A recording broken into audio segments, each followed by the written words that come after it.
Techie Brezza, the Citybird SUV.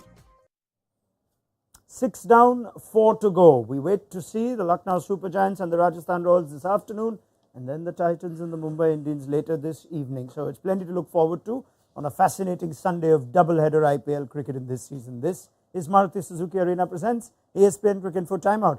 We're getting the hang of things now. We've already got ourselves a thriller. We've seen the defending champions on the board. We've seen Punjab win at their new home. And there is plenty to look forward to with Tom Moody, Mitch McClenaghan and Wasim Jaffer, all of whom are getting used to this setup. They almost look so comfortable in the positions. They are not even changing their positions. Is that because Tom just dictates and takes the most? Tom's not moving, let's be honest.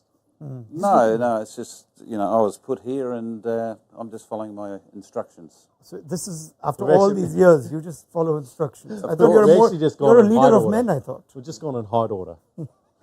Round to you, or you can say up to Tom. It's fair to say I'll always finish here. You want to look at it. No matter what our panel is, I will always I need to be here. the same height as you. I need to be sitting on the floor. Now, come on. Like I've told you many times, height is a gift given without merit. Yes, okay. Yes, as you would know. It has its advantages, though. Right. In all seriousness, we focus on the Savai Man Singh Stadium, Jaipur against Jaipur. My God, Rajasthan against Lucknow. And it's a big game for both these two teams. They played out a thriller last year, and there are some interesting subplots that are brewing here as well. Yes, they're both teams that, I think it's fair to say, Tom, these are teams that a number of people would be looking at as top 4 contenders. But in Samson versus KL Rahul, and a few other storylines that we have today, with Chahal on one side, Vishnu on the other, there are also players that would be hungry to have a big season with the World Cup after. Is that something that you've noticed starts being shown even at the start of a season? I think the players will be very aware of it, but I think the management within each franchise will be getting every team, every member of the team, and particularly those players that have a motive beyond the IPL to remain focused in the present. And you're quite right. We're going to always have these little interesting byplays between players that want to have big IPL seasons to stake their case in a particular batting position or even in the squad itself. But there's the overall thing we need to consider this year in the IPL, and that also excites me in the fact that this is the last year of a big cycle in the franchise. So everyone goes back, or nearly everyone goes back into the auction. So if you have a bumper year this year, you're going to have a bumper year next year financially. Absolutely. We assume there'll be similar rules than before previous big auctions. So franchises can retain up to 4 players and no more than 3 Indians, and those were the rules last time round. So we wait to see if that's followed. Keep that in your calculations when you see players perform, perhaps players that have had a quiet few seasons that suddenly spring to life. The Royals have won the toss in Jaipur and are batting first. We'll come back to that. I don't think it's any surprise. We've seen a lot of teams like to bat in the afternoon games as well. So on that front, the Sanju Samson winning the toss and batting is okay? Yeah, I think they've won a lot of games batting first. Even on the evening games, they would like to bat, without any pressure. So in the day game, it makes sense. Okay. Let's have this chat for a little more time. We'll come to the teams in a little while. But with 2 key players from either side in this afternoon fixture, Yuzvendra Chahal for the Royals, one of the IPL's great bowlers, and Ravi Bishnoi, who seems to have outranked him when it comes to national team selection. It's a point that Tom Moody is making. Mitch, I don't know how often as an active player you notice this trend, especially when it comes to the Indians, who often look at the IPL as a springboard to then make a case for national selection, and it's happened. Do you sense that was in their psyche when they started a season as well? They're looking at 2 things while they're still focusing on the season ahead. Oh, yeah, I think you'd be stupid to not think that they're thinking about the World Cup, any player who's in contention. Talking about those 2 players specifically, Uzi's got a far better record the last couple of years. Well, not a far better record, but a little bit better than Bishnoi. But I think when it comes down to the modern game of T20, you can't just be a one-dimensional player. You can't just be there for your overs to bowl. You've got to be able to field. You've got to be able to contribute with the bats. And I think if we're going to be slightly critical of Uzi in the past, it's been that he's not as athletic and as safe with his hands as Bishnoi is in the park. And now you can't hide in T20 cricket. Let's look at some numbers and just see how the two have gone since 2022. Right now, Chahal's got the better economy, average, and strike rate. 48 wickets, 31 innings. Bishnoi, on the other hand, has, for a number of reasons, Mitch has pointed some of those, Wasim, become the preferred spinner, even for India when they travel for bilateral cricket. He played more recently in the T20I series against Australia as well. Chahal seems to be a bigger threat in the IPL, but Bishnoi is the preferred Indian option. Yeah, I mean, for the last few T20 tournaments, Bishnoi has got a hard deal. He was picked and he was not played. And even in the matches that, I mean, whenever he's played IPL, he's been the the go-to bowler in his franchise. Whereas Bishnoi hasn't been like that. He's obviously had only 2 or 3 seasons into IPL season. But in Punjab, I remember he wasn't picked straight away ahead. So in that case, I feel that Bishnoi has grown, and what Mitch has said, he can contribute more with the bat, a little bit with the bat, athletic in the field, and I feel going forward, he's probably the right guy, and he's the pace at which he bowls. I feel the international batters probably struggle against. Right. So one thing we've established is perhaps Bishnoi offers more of a package, Tom. But what about the type of leg spinners that they are? We're just going to look at key differentiators between the two. And if you're picking your premier spinner for India, above the reasons that what Mitch and Wasim have pointed out, we know one thing, that Bishnoi bowls a lot more of the googly, which would that tell you that this is a better matchup against right or left hand batters? He does not bowl as much at the death. Chahal seems to bowl a lot at the death, especially in IPL cricket. Are these differential factors valid in how their national team selection has gone? I think they're critical. They're two very different bowlers. Bishnoi's got a very high arm release. He sort of releases it at 12 o'clock, which is a bit like Rashid Khan, that style of spinner. So therefore he's going to bowl more wrong-uns because that's the ideal position to release the wrong-un. The leg break tends to come from, a position that's a little bit wider than directly straight up, and that's where Chahal's great strength is. If I'm looking at both those players, and if I'm looking ahead for World Cup selection, without a doubt, I'd be going Chahal. Okay. Because at the end of the day, what wins you T20 cricket is wicket taking, and he is the greater wicket taker, and that statistically is proven. We just saw the numbers. That is very clear. Where Bishnoi is more of a defensive bowler and creates opportunities to take wickets through his ability to try to defend and build dot balls. Chahal will take wickets because he's a bigger turner of the ball and he's more creative in that way. He can bowl in all 3 phases of the game quite comfortably, and again, that's sort of proven. Okay, it's interesting you say that, given in the conversation is hard to have an isolation. If you pick Chahal, you're effectively looking at Chahal, Bumrah, Siraj as your bottom 3.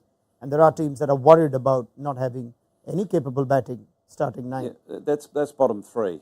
That's okay. We're only playing 120 balls. All right, fair enough. So if I'm worrying about my bottom 3, and particularly those 3 you're talking about that are an absolute lock for their 4 overs and all genuine wicket takers, I'd be questioning my top 7. Why aren't they scoring runs? Okay.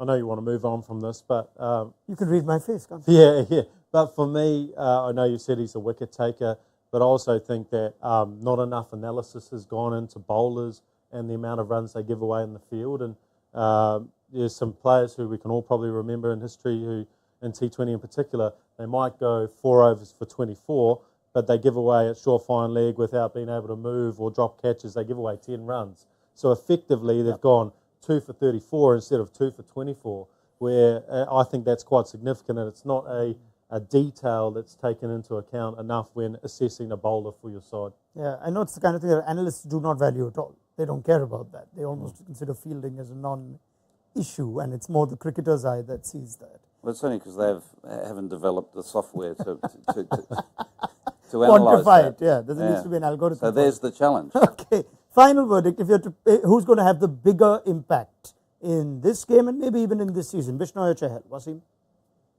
I think Chahal will have the more impact, in my opinion, because obviously he's the premier bowler. Yeah. But I feel going forward, I like to contradict because I'll probably pick Bishnoi because if you remember against Afghanistan, he bowled a super over, won India the game, and he bowls really well to the left-handers also. Sure. And going forward, I think he's the guy to go to. Chahal or Bishnoi, bigger impact? In this IPL, it's going to be Chahal. Chahal. Oh, okay, fair enough. that's one subplot that we've just covered. Let's go to the next one. And KL Rahul is always a subplot. That's the beauty of KL Rahul. KL Rahul gives us so much content, no matter where he stands in his career or which franchise he plays for. And we will have another storyline building over here with the keeper position still very much up for grabs. Yes, you may feel like Jitesh Sharma is the front runner. Some of you may feel like Sanju Samson is the front runner. You cannot rule out Rishabh Pant. You cannot rule out KL Rahul by extension. You never know what happens in Indian cricket just after an IPL. And we're going to break down where Rahul should bat for this team. Now, let me just add some news there that Padikkal was given a cap short while back. So there's a genuine opener option who played for the opposition, Rajasthan Royals, as a number 3. Rahul is a prolific opener in the IPL, perhaps one of the best of all time in this tournament. And when he played in the middle order, his numbers are from a long time back. We've touched upon this, but with Padikkal also being given the cap, Tom Moody, call it again for us. How would you like to handle KL Rahul, understanding his personal ambition for wanting to compete for that wicketkeeper spot? Yeah, look, I totally get the personal ambition, but the team comes first, and he'll know that as captain. He can express his view that he'd like to bat 4, but I think the recruitment out of season with Padikkal coming into LSG, I think that makes a big difference with regards to it not compromising the balance of the side. And just those numbers that came up there, I can just about guarantee the numbers on the right, where his average and strike rate for the innings played, 24 innings, I bet you that was very much the first quarter of his career. When you say the team comes first, would Rahul respond and say, which team? I'm talking about the Indian team. The dressing room you're sitting in at the moment, that's your team. Well, particularly because you've got Quinton de Kock at the top as well, so going with 2 left-handers, you do want to put that variability at the top, and we spoke about at length the other day that KL Rahul is very effective at the top, and with that Quinton de Kock being good off the back foot and KL being good off the front, I think it's a good combination. If he does bat at the top of the order, and we'll find that out only later now that Royals are batting first, will a big season still keep Rahul in contention, even if for the T20 team he has to play in a different position? It has happened in the past for the ODI World Cup. Do you see him having an impact on selection if he has a big season, even if he bats as opener? I think it all depends on how the season goes for Rohit Sharma. I mean, Rohit Sharma is in the obvious one, but Jaiswal, I think, picks himself, hoping that he's going to have a good season. But is he potentially competing with Kohli? I don't think so. No, I think they both are, plays the situation, KL Rahul. But even if he has a bumper season, I probably wouldn't pick him in the 11, in my opinion. But he needs to, like Tom says, he needs to bat at the top of the order for the franchise to do well. When he bats at number 4, you don't see him batting at 130, 140 strike rate. That's not going to happen. And that's not what the Indian team wants. They're pressurizing Kohli to bat at 140 plus strike rate. Yeah. And I don't see KL Rahul doing that. Well, I think your number 1, 2 and 3 slots are all very similar in terms of he might be, if he was batting 3, he might be as an opener effectively, and I think you've got 2 different battles. I think you've got Jitesh Sharma and Samson at the top with KL in those top 3 spots, and then you've got Jitesh and you've got Rishabh Pant for that 5-6 role. So 2 different battles, and it comes down to the makeup that the Indian selectors want. You should always, a good season would never hurt anybody, because you never know about injuries when it comes to this Indian team. We're not expecting Surya Kumar Yadav to start. Who knows where things stand once all the cards come together ahead of the World Cup. So we wait and see. But I think you've heard from the panel here that Rahul is a prolific opener, and that is what would suit LSG best. Let's confirm the teams. The first 11 for Rajasthan as well as Lucknow in their opening game of this IPL. Let's start with the home team. And the Royals will hope for Jaiswal to carry on his tremendous form in the last year or so, including most recently in the tests against England, where Josh Buttler would have watched sitting at home, and he would want a big season after going quiet, unusually quiet season last year. As we look at the overseas numbers, this is their batting first team, and Rovman Powell is not in it. He was picked up for big money. They've only named the 3 overseas. So there's Buttler, Shimron Hetmyer and Trent Bolt. Most of the other Indian positions you would think pick themselves. It's a formidable bowling lineup even without Prasidh Krishna. Avish Khan's made the trade here. Sandeep Sharma continues to be shown faith in from last season. And they've got the option of Rovman Powell, Nandre Berger, and Tanush Kotian, who came in as a replacement for Adam Zampa, as well as Shubham Dubey. 3 overseas, Tom Moody. Rajasthan are at it again. Yeah, they're batting first. Yes. So I am assuming that Berger is the one that's going to come in to the second phase of the game as a impact bowler. They give themselves the luxury of what we saw yesterday. If there is a collapse, you can bring in Rovman Powell. Yeah, I think that situation yesterday is going to be very rare. It is a massive gamble that paid off yesterday, but I just don't see teams going that way. The problem I can only sort of have to challenge that. Let's look at that team one more time, if we can, please. The Rajasthan 11. Ashwin's batting 7 here. And then Bolt, Avesh, Sandeep Sharma, Chahal present a similar issue that I mentioned here. Now, does that affect how the top 6 bat? That's the team they've gone with. Yeah, look, it's an interesting point. Maybe the communication to the team was, look, best case scenario is this is going to be our batting 11 and Berger's going to come into the bowling 11. If we falter, we have got the insurance of Rovman Powell. How do you like the look of that playing 11 when you're batting first? Yeah, I think if you're bowling against that unit, I think you're backing yourself to take a couple of wickets and put them under a lot of pressure. Bolty at number 8. Look, I love the guy, but that's a nosebleed for Trent Bolt. He's far too far up the order. And that's going to play on the mind of players like Hetmeyer. He's going to be thinking, geez, I've got Bolty coming in at 8. I might have to be a little bit more circumspect. We've spoken of the number 4 also, right? Riyan Parag is slotted at number 4 there, unless they again do Rajasthan Royals things and send Ashwin up the order. When you start the season, would you want a little more order, even though there should be flexibility in this team? I mean, here effectively you're telling Rovman Powell, we may or may not need you. I think it puts a lot of pressure on the first 3. Obviously, if they get out cheaply, then obviously you don't know what you're going to get with Riyan Parag or Dhruv Jorel as well. He's into his 2nd season. Shimran Hetmeyer hasn't played a lot of cricket. He hasn't done so well recently. So it's a very fragile looking batting lineup. And I think maybe the underlying story to that team selection as well might be the fact that they aren't overly confident that Sandeep Sharma's going to be their right local bowling option. So they want to have that extra overseas bowling option. If you are absolutely confident that you had really good local fast bowlers, you probably would be playing Rovman Powell to give yourself another hitter if Hetmeyer was to fail. Yeah, they're having a bet. They're having a bet each way. They've got it covered with Rovman Powell because Rovman Powell is a back of the innings batter. So generally he's going to come in after 12 overs. Right. And if it's gone pear-shaped before that 12 over mark, you can bank on we don't need Rovman Powell now. But then if it does go, sideways, Rovman, we're going to engage you, bang, you're in, nothing's different, you're in your batting position. It's not like you're suddenly, fish out of water and he does his thing and, hopefully gets his 40 off 20 balls. The funny part is if it happens at the time that it happened for Delhi yesterday, where you're really unsure. 17th over that was, so that's not going to happen at that stage. The horse is bolted. All right, fair enough. We speak so much of KL Rahul and whether he'll bat differently to compete for the Indian team. We don't seem to have that chat for Samson, who is a top 3 batter for the Royals. But if there's no way he's batting top 3 for India, and if he has to make a case, he also has to compete with the Jitesh Sharma role. 100%. Do you see that at all happening this season? No, I don't think so. I think he's going to bat number 3. And then if he's picked Indian team, he'll probably slot at number 5 or 6. That's not his spot. I'd be very interested to see though with the little word or two I have with those who are involved with selection these days.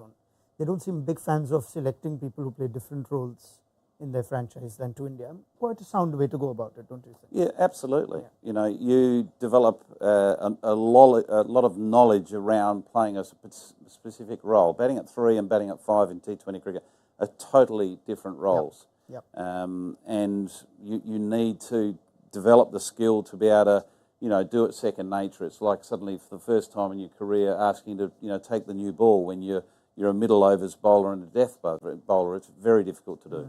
Even for that matter, I mean, it's only Jitesh Sharma who bats at the number that he's probably going to play. Even Rishabh Pant bats at number 4. But if he picks for the Indian team, he's going to bat at number 5 or 6 because that's where Surya is going to bat at 4. Yeah. So he's not going to bat at that number 2. Positive thing in Sanju Samson's case is that the World Cup's going to be in the US and in the West Indies, where he's not going to get his gloves blown off. He's going to be facing predominantly spin, and his strike rate against spin is very good. Strikes at 155 against spin in the IPL. So going to get faced with similar conditions throughout that comp. So that's a positive when you're looking at slotting to that role. You're not going to New Zealand, you're not going to England, you're not going to Australia. So that works in his favour. Yep, okay, all valid points. And again, so many stories to keep an eye out for while the focus remains on a very long and hopefully entertaining IPL season. That's for the Royals. Let's have a look at the Super Giants and their team. Royals have already kept us interested. We're wondering who the preferred seamer would be. Or would Shamar Joseph be thrown in to the first game for the Super Giants? But Naveen Ulak had a good season for them, and the other three overseas are pretty much on predicted lines. Quinton de Kock, Nicholas Pooran and Marcus Stoinis. Now, Tom, we have Rahul listed as the opener, and we've got a couple of keeper options. We'll see who takes the gloves finally, if it is indeed Quinton de Kock, as we expect. But Devdutt Padikkal is slotted at 3. We know he's a natural opener, and it's nice to see Mohsin Khan back, which is the other big takeaway in that team. This is, of course, their bowling first 11. Thoughts? Yeah, I think this looks a well-balanced side. Obviously, they're backing Naveen ahead of Joseph, and I totally get that. I think he's been at the franchise and performed at that franchise. Also, thinking about Jaipur, it's a big ground, so his variations on that surface will be very handy. His slower ball, particularly, because the ball can sort of bounce and skid a little bit at that venue. That's why batting first is a good result at the toss. So I think that selection is spot on. And it looks like KL's going to, just looking at the balance of that top order, it looks like he's going to open the batting. Mohsin Khan's return is a big one, isn't it? Yeah, definitely. Look, he's been out for some time. It was a good signing for them initially. Started well for Lucknow. And look, I think he's a high-quality player. I picked him to be top 5 wicket-taker in this tournament. He's got some skills that other local Indian bowlers don't have. Good change-up, bowls a good Yorker, but a very, very heavy delivery. Yeah. So he's an Indian local bowler who lines up very well for this new rule. He's got a good slow ball bouncer, and he's got a good hard fast bouncer as well. Yeah, it looks pretty organised and predictable in that sense because they have the all-rounders Wasim. Deepak Huda's on the subs bench. He would come in, but then again, if Rahul and de Kock open, you think Padikkal just looked out of his way at 4 with the Royals last time. Huda also at 4. I mean, can you still bat Huda at number 4? I think Huda is alright at 4 because he can strike a ball, he plays spin well. Ayush Badoni is the one who probably will have to then go down and do the finisher's role, which is not his strength, even though he did well for a few games, but he doesn't possess that strength. But that's the only option they've got. So in all, I think it's a solid team. If they perform to their potential, they look like the top side going through. All right, it is time now to get our experts nice and busy with picking their top impact players. Let's enter the impact zone.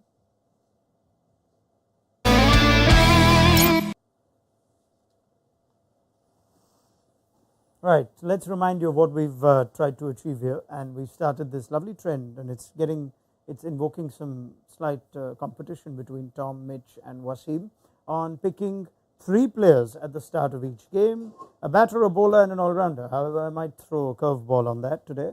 And the impact points for each player counted as per ESPN Cricket Info's Smart Stats, a much better way to evaluate the impact of a player than conventional numbers in T20 cricket. And the expert with the highest points tally for each match gets 3 points in their season tally. So we look at a total accumulation of whoever wins these games and see who is crowned the ultimate analyst, the ultimate expert. I'm still working on that. Let me know if you have any suggestions. The ultimate pundit, something ultimate. Anyway, it's time to pick your first batter for the day, Wasim Jaffer, and you will have first go at it. I'll go with Yashasvi Jaiswal. Oh. Surprise. Shocking. Still so many good options. This game has plenty of good options. I'm going to go Nicholas Pooran. Oh, man, you're making it hard for Moody. No, not at all. I'm going Butler. Okay, fair enough. So we've got Jaiswal, Pooran and Butler. Time for you, Mitch, to pick a bowler. With the bowlers, I'll go Chahal. Naveen Ul Haq. I'm going Bishnoi. Okay, so Chahal, Bishnoi and Naveen ul Haq. Well, he has to go Bishnoi because he was blowing wind sticking in up his sails earlier. This is my man. Yeah, imagine after all that he just goes Krunal Pandya. I don't trust him. Now, I'll tell you what, the all-rounders don't really present themselves with strong cases in this particular fixture. So, perhaps as a trial experiment, I'm going to allow you to pick anybody you want as your third player. Ooh, okay. Right? Pick a batter, pick a bowler, pick an all-rounder, and Tom Moody will go first. I'll go Stoinis. He's stuck too. I like being consistent. A good man. Jeez, okay. Good man. Me, I'm going KL. KL Rahul. KL Rahul. Wasim Jaffer looks like he's cashed in on this he's little going, rule change. yeah, he's He's going got batting Jaiswal and heavy, Hasn't he? KL. Well, I better go Mohsin Khan then. You're backing your I have to fellow come left back arm. into this game. You'll be back, sir. Don't worry. Beautiful. Okay, so you have heard about their impact players, and we will come back to how they fare at half time. Right, we still have some time, so let's have some fun, shall we? We're all about testing the cricketing IQ of our panel and also keeping all of you informed. Let's have some fun with the quiz. By the way, I must tell you, our producers are keeping track on all these little games we're playing. So there will be plenty of prizes. Come on. Which is guess, the multiple choice. Mate, you've got an encyclopedia over here. Oh, hang on. Encyclopedia of Indian cricket over See here. what he's doing, right? Yeah. Yeah. Laying himself down and he's going to go, I won today. I'm happy to try win the fantasy. I'll go all out for that. Mitch, don't overdo it. You know I showed you the answers. Play it cool. Yeah. All right. Okay, players that are going to be in action later today. So first question in our quiz for the day. Yuzvendra Chahal was the leading wicket taker in which season? Whoever knows the answer, just blurt it out. C, 2021. That is incorrect. B. That is also incorrect. 19. Nobody's got this. No way. Bloody hell. Right done. Oh, God. Well done, guys. Welcome down to my level, lads. You should have had a go, then you would have got it right. I will. 2022, 27 wickets. But that's a great start, gentlemen. Well done. This one will be easier. Okay. All right, let's go. Question 2. KL Rahul was top run getter in what season? 20. Mr. I Jaffer. was the batting coach. See, that is such an assured, That was the confident reason. answer. Mr. Jaffer said 2020. It is indeed the But answer. you didn't even complete the question. Yeah. That's so how good my disqualified. students are. Yeah. He's a good student. He doesn't need the That was rest the of it. reason I was the batting coach, I said. All right. Yeah. Okay. He puts that first on his CV now, Wasim. So he knows that answer. All right. Question number 3. Wasim Jaffer is on the board. Which of these players? See, that's the worst option. Mitch has just said A. You No, just that's said the worst. A, I didn't didn't you? even. Yeah, I was C. guessing. Yeah. Okay. Tom says Puran. Wasim, do you want to have a crack? Then I'll reveal the answer. C, I would say. That's Okay. B. It's B. You know, you should just go with the I strategy. was just doing a joke. It was No, B. go with the Was it? strategy you went with. Oh, did it? Was it A? Have a look. No way. Yes! Yes, perfect. Oh, no. Perfect. We'll just cut that last little Just we can't do that live, now. mate. Just do that now. Yeah, Just okay, say cool. anything you want. Yeah, okay. All right. Marcus Stoinis hit more sixes than any of the others in that list. 27 for him, 26 for Jaiswal and Puran, and 24 for Samson. All right. It is time now to get some predictions in, as Josh Butler and Yashasvi Jaiswal have walked out to the middle. And in addition to the score, let's get one of our cool, bold, outrageous predictions. And of course, Rajasthan have already given us something to talk about with 3 overseas named. So let's get a prediction. Mitch McClenaghan. Mohsin Khan gets Jaiswal out first over. Ooh. Tom. Outrageous is Butler getting 100. Okay. Wasim. I'm going to go KL to open and get 80 plus. KL to open and get 80 plus. Would you call that's outrageous enough? It's, Yeah, it's well, he averages well, 50. 80's probably. He 80 averages plus. 50. That's good, I think. All right, I think fair it's enough. quite And let's get a first conservative. inning score very quickly. Wasim. I'm going to go 165. All right, I want a 10-run difference now. So either plus or minus. Yeah, I'll go 175. Is that 10 runs? Yeah. Yeah, okay. We'll go 176. Let's You went make it 11. 166 yesterday. Yeah, all right. 176. 154. 11 each side. There we go. How good. Exactly 11 runs apart from each other. All right. Thanks very much to Tom, Wasim, and Mitch McClenaghan. And we will pick up the chat at the end of the Royals innings on Maruti Suzuki Arena Presents ESPN Cricket Info Timer. Do download the mobile app. If you haven't already, there is plenty going on. This sea of pink at the Sawai Mansingh Stadium, as we tend to expect. And Mohsin Khan came pretty close to Mitch McClenaghan's outrageous prediction of the first ball. We'll see how things stand at the end of the Royals innings. See you then.